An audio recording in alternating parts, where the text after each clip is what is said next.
Hey everyone, and welcome. I'm Rachel, your economics teacher from Exam KP. In this explainer, we're going to absolutely master the topic of business cycles so you can walk into your exam feeling totally prepared and confident. So let's just start with a really big question you've probably thought about yourself. Why is it that some years it feels like there are jobs everywhere, businesses are doing great, and then other years everything just seems to slow down?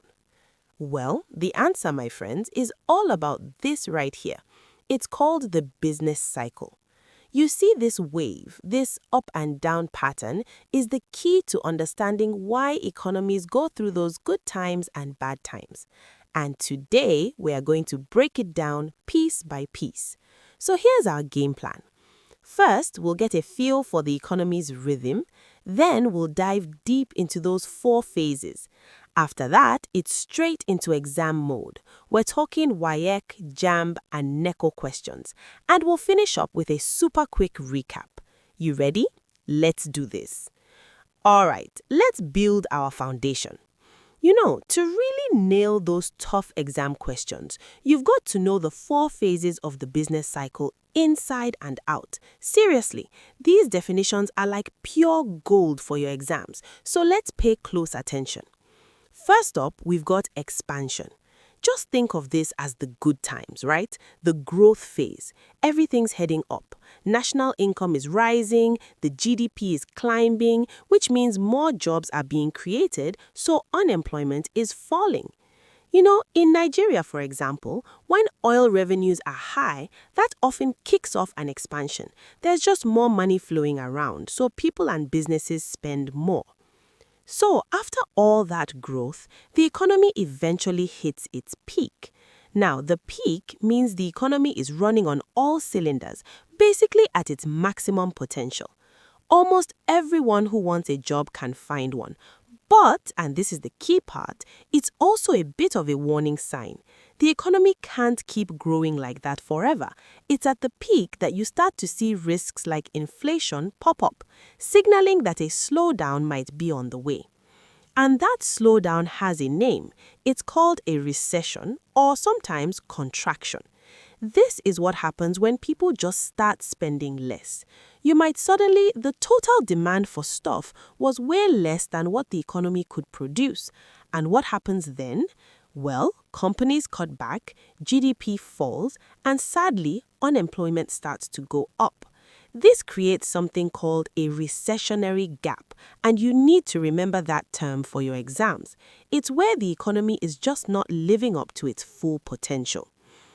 After the recession, the economy hits the trough. This is the bottom, the absolute lowest point of the cycle. Things are at their slowest.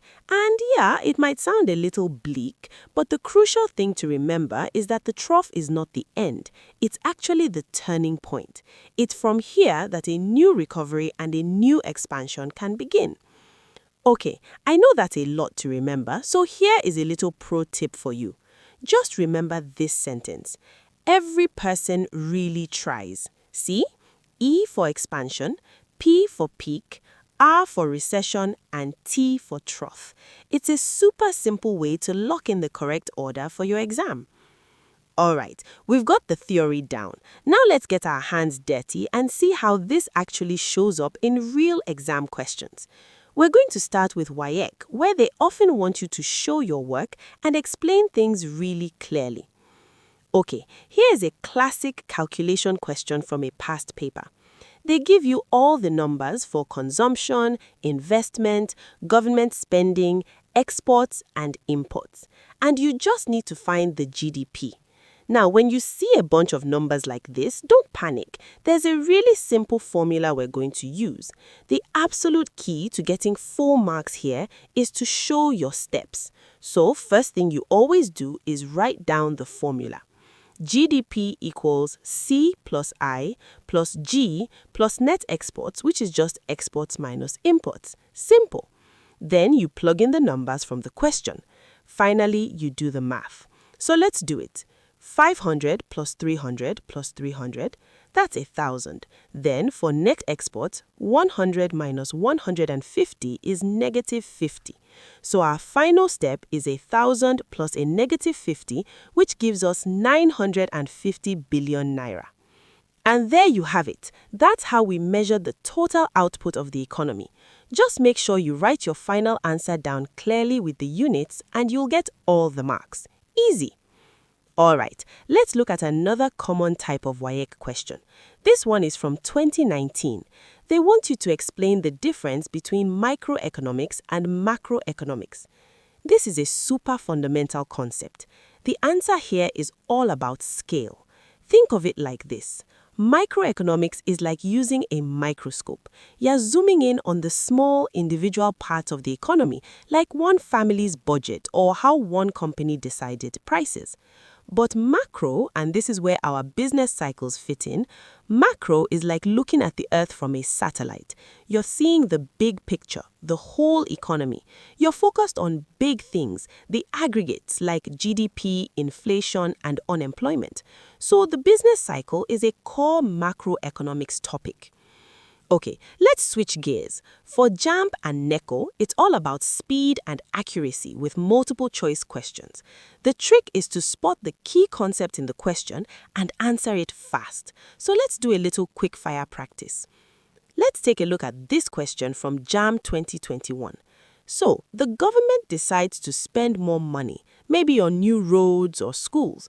The question is, where does the aggregate demand curve go? Left, right, up or down? Just take a second and think about what more spending does to total demand in the economy. And the correct answer is B, rightward. So why? Well, it's pretty simple. Government spending, which we call G, is a direct part of aggregate demand. Remember our GDP formula? It's basically the same thing. So if you increase G, you are increasing the total demand in the economy. And on a graph, any increase is always a shift to the right. This is a classic move governments use to fight a recession, by the way. Okay, now for a NECO question from 2020. This one is really testing if you remember the phases. A major characteristic of a recessionary period is A, and then you have 4 options. What did we say happens during a recession? The answer has to be C, a fall in the real gross domestic product. Let's just quickly break it down. By definition, a recession is when the economy is shrinking, it's contracting. That means output or GDP is falling. A fall in unemployment? Nope, that's an expansion. A rise in investment? That's an expansion too. So the only one that perfectly describes a recession is C. We have covered a lot of ground, from all the theory to actual exam questions. So now let's just boil it all down into a final, powerful recap. These are the absolute must-know points you need to walk away with. Okay, get your phone ready because you are definitely going to want to screenshot this.